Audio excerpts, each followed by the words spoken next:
Hello, welcome back. Today's video is going to be a Q&A. You guys sent me in questions. You messaged me, you commented on my Instagram.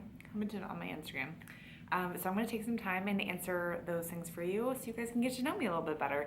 And I'm kind of excited. I don't think I've really done a Q&A like this before. So we will get started. First question from Grace, and I will link everybody's IG names below if I have them, are what are your favorite supplements? I think you guys know by now that I ride or die with Warrior Fuel. I've been using them for almost 2 years, and there's not a day that I do not use one of their products. I love them. They're clean. They are made and processed in the United States. They don't have any added fillers, and they make some of the best products out there. The next question is from Cecilia, and her question is, how did you get a suit sponsor?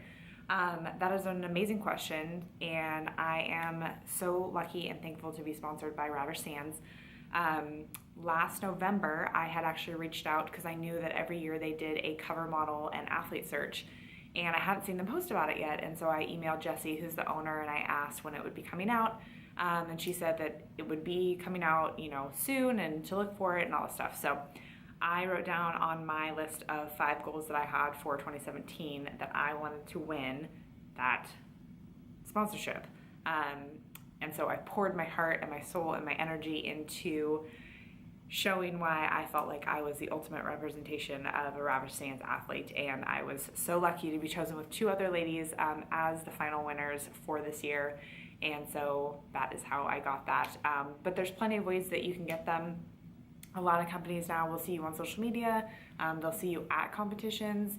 You might have been working with them for a while. So my biggest advice for any sponsorship is just to be yourself and really be clear about the type of people that you want to align yourself with, and find companies and use products that align with your morals and your values and your vision for yourself. Whether you're just an Instagram personality or you're a competitor, whatever it might be, really make sure that you know who you're working with and know that you are with people that you would want to be friends with in real life, that you are friends with in real life, and they need to align with who you really are. Okay, so 2 more questions from Grace. What are your favorite workout leggings? Y'all, Lululemon is in my blood and soul, like right here. So I really only wear Lululemon. Their Align pants are my absolute favorite. And she also asked me what my favorite nut butter is, and that is Buff Bake Snickerdoodle, hands down, every day of the week. But really all their flavors are amazing, but Snickerdoodle is like, I think I have that every day. Not gonna lie. Francesca asks, what daily practices do you incorporate to stay grounded? What are your goals as a competitor? What do you keep at the forefront of your mind throughout a competition prep? Amazing questions. So a couple of things that I practice daily.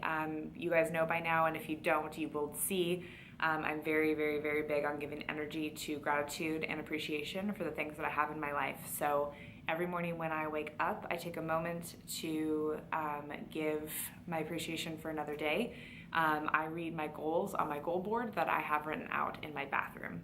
And then before I go to bed every night when I lay down, I take a minute, and probably about 5 minutes, and I list off everything that I am grateful for in my life. And then I list my intentions for when I'm going to be giving energy to either the next day or the week or the coming year, whatever it might be. So this is something that I started doing in competition prep, and I've carried it through my off season. So I will be continuing that when I go into competition prep very shortly. The other things that I do, I have a journal that I write in. It has a place for my top 3 goals for the week, an area where I can write in my focus, and then another kind of blank open area. And I usually take that blank open area to find a quote that really speaks to me for that day or that week, whatever, just kind of the theme and the vibe of what I'm trying to create energy around for that week. And then it has a place for every single day to write in something that I'm grateful for. So that's on top of my 5 things that I list.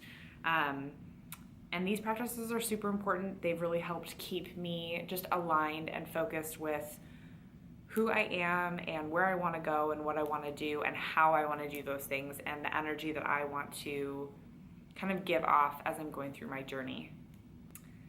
My goals as a competitor is to earn my IFBB Pro card and to compete at that level and be a top competitor at that level.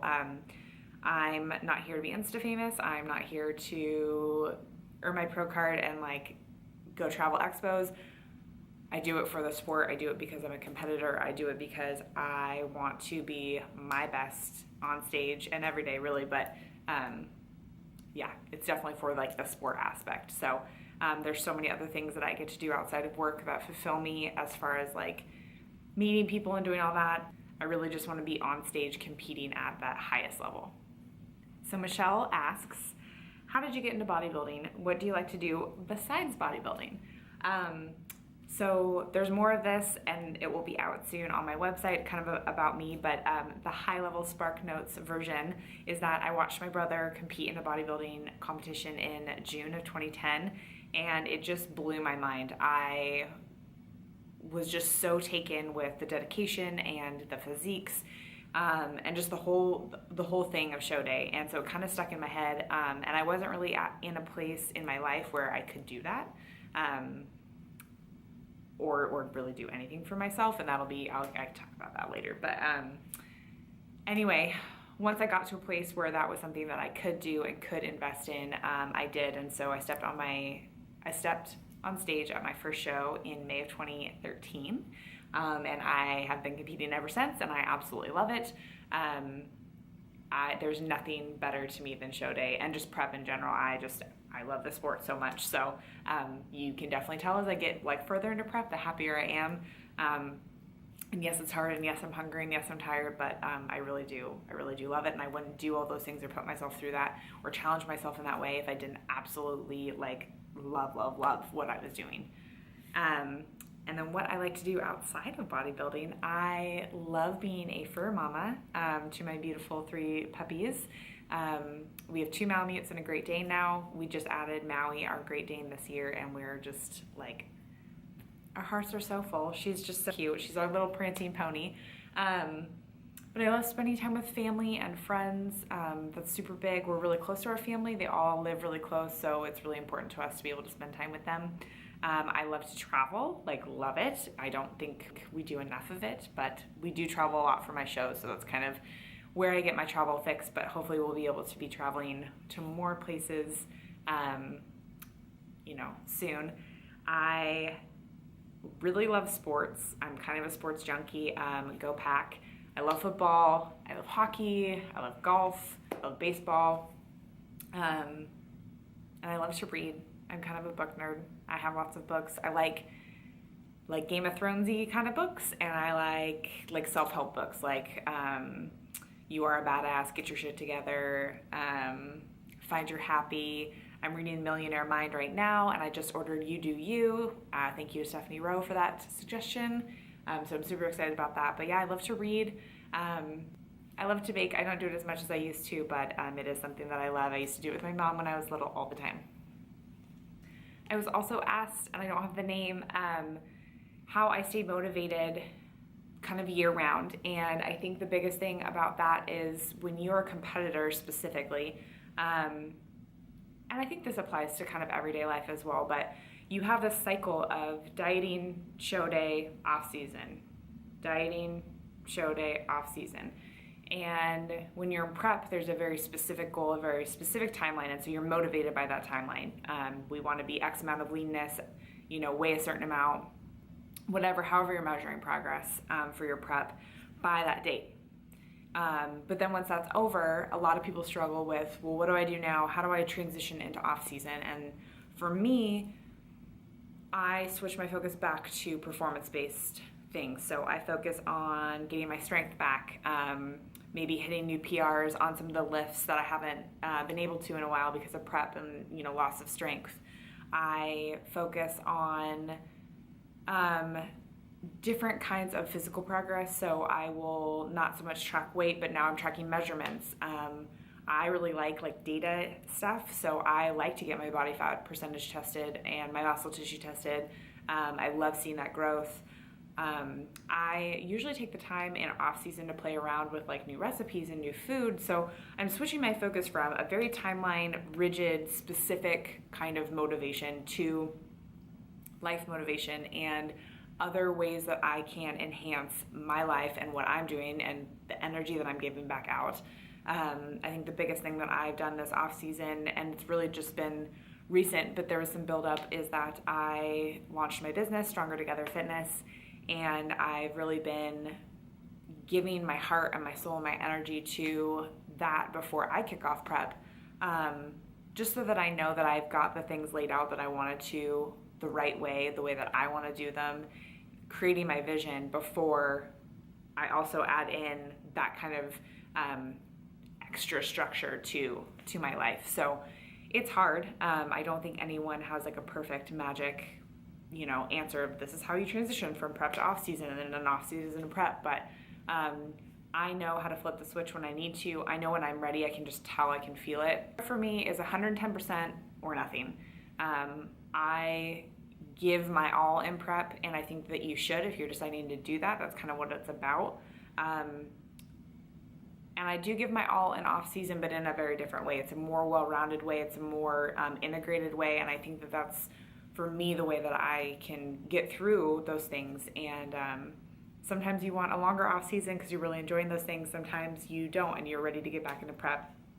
I like to let my body kind of dictate that and make sure that I'm healthy, hormones are healthy, metabolism's healthy, mindset is healthy, that I've been able to give my time and energy to some of the things that you're not able to when you are in prep. So all of those things motivate me throughout the year, and it's knowing when to go into that like prep mode, the structure, the perfection, the like I'm on all the time mode, and when we can then, we're choosing to end the season for the year and focus on some other things. And usually that includes some balance and some socialization and just some room to breathe a little bit more, because you can. So I hope you guys enjoyed the questions and my answers. If you have more, let me know. I'm always happy to answer anything. I'm an open book. I can be an open book for you. So I love sharing my journey. I love sharing my story. I love sharing the things that I love to do. So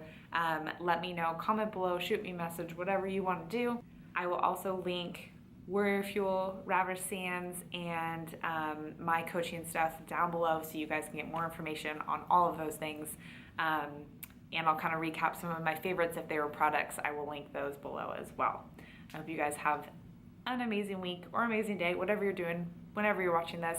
I appreciate it. The next video you guys will see is going to be my grocery and kind of food recap, what I buy, why I buy it, and it's been highly requested that I also talk about some of the supplements and the vitamins that I've been taking right now, so that will be in there as well.